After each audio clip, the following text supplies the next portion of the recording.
Keyshawn Davis gives Subriel Matias his props. Matias goes in on absolutely everybody. Subriel Matias, I've been telling you guys, ego thoughts. Subriel Matias, he one of them ones. Out of Puerto Rico, he is straight illa in boxing. You know, he's really a tough out for anybody. Now, I watched, there was a Fight Hype interview with Keyshawn Davis. I believe it was his first interview of 2024. And he gave his standpoint on the game and also Subriel Matias. And I'm going to paraphrase. You guys can watch the interview.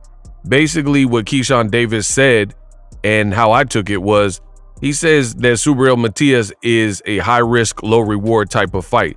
If you fight him, you're going to be in a real fight. You're going to have certain abilities like a jab. You're going to have endurance and good cardio, good conditioning. And he's just a style that people would kind of dance around and rather not fight. He also said that when the belts, he said in this generation, people want to become undisputed and basically want the belts, but they want it when it's through the path of least resistance almost. And then I don't know if this was a shot at Devin Haney, but Keyshawn Davis says when George Kambosos beat Teofimo and he had all the belts, who was calling out? He was like, who was calling out Kambosos? But then when you got guys like Teofimo or Devin Haney or Subriel Matias or top guys, then the call-outs aren't as much if they have a potentially difficult style. Listen, I've been telling you about Subriel Matias. I'm known for that on this YouTube platform, putting you guys up on fighters. I think Subriel Matias is really one of them ones, and he's gonna have to just keep him. There's a couple guys like David Benavidez, Jaron Boots Ennis, and Subriel Matias. And the thing that I personally think that they have in common is their styles that people are going to want to avoid, and they're going to look at them as dangerous. So if the bag isn't matching what they envisioned for that fight, or the opportunity doesn't match the risk factor, then likely those fights won't happen next. Because certain guys, you don't really fight unless you have to fight them, or unless there's like a significant reason. Like when we're talking about a guy like Floyd Mayweather, Mayweather was the biggest thing in boxing. So it made all the sense in the world to fight against Floyd Mayweather, because you know you'll get a career high payday. Plus it's an opportunity. Floyd famously retired at 50-0.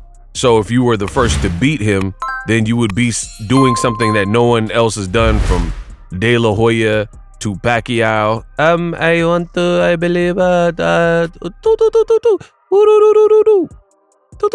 right? So it represented enough positive for fighters to want to fight Floyd Mayweather. But let's say it was Pretty Boy Floyd and his brand wasn't the biggest in the sport as it was. I don't see a lot of people wanting to fight Pretty Boy Floyd Mayweather. It was when he became Money Mayweather and he was in a weight division where he had to fight naturally bigger guys and the paydays would match, then it became worth it for fighters, right? And that's kind of what I see in the game of boxing with guys like Subriel Matias. Listen, I'm not going to sit in here and go back and forth. Some people, they'll be like, oh, he's easy to beat. But he keep beating these guys up. And he has multiple fighters that have quit and retired on the stool. And to me, that's almost more impressive than a guy just being knocked out, because anybody could get caught with the shot. You don't see it coming and your body's going to disconnect and you're going to be separated from your senses. But to beat and bludgeon somebody to the point where they literally and physically have to tap in and throw the towel, or the team has to throw out and say, hey, I can't send my fighter back out there. Wade, this is way too dangerous. That becomes a different proposition. And that's what Subriel Matias got going for himself. He did do a rant video, and I like it. He's talking. He said Teofimo's a ussy. He called out Devin Haney, called him a chicken. I think he called out Rolly. So all in all, I can't wait to continue following the journey.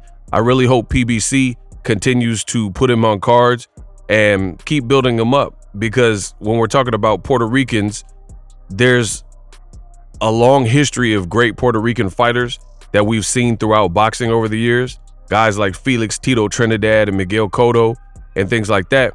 And I feel like boxing almost always gets it wrong in recent times, trying to anoint the next big Puerto Rican star. At one point, they were saying it's Felix Verdejo, and then he kept losing and getting beat and upset by people he shouldn't have lost to. And then we know what happened after that with his career. He's never going to box again. And then you got guys like Edgar Berlanga.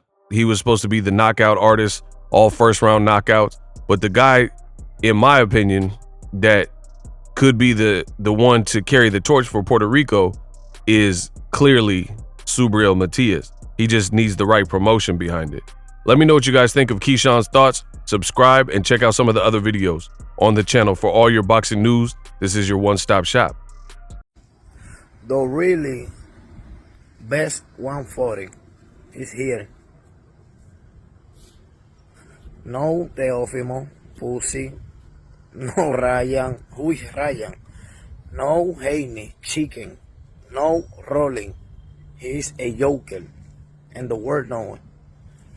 So, what happened? I'm here. Who going to fight with me? Who? The future is now. The Hibernation 5s by Kenichi Bear. Hybrid gaming and lifestyle headphones.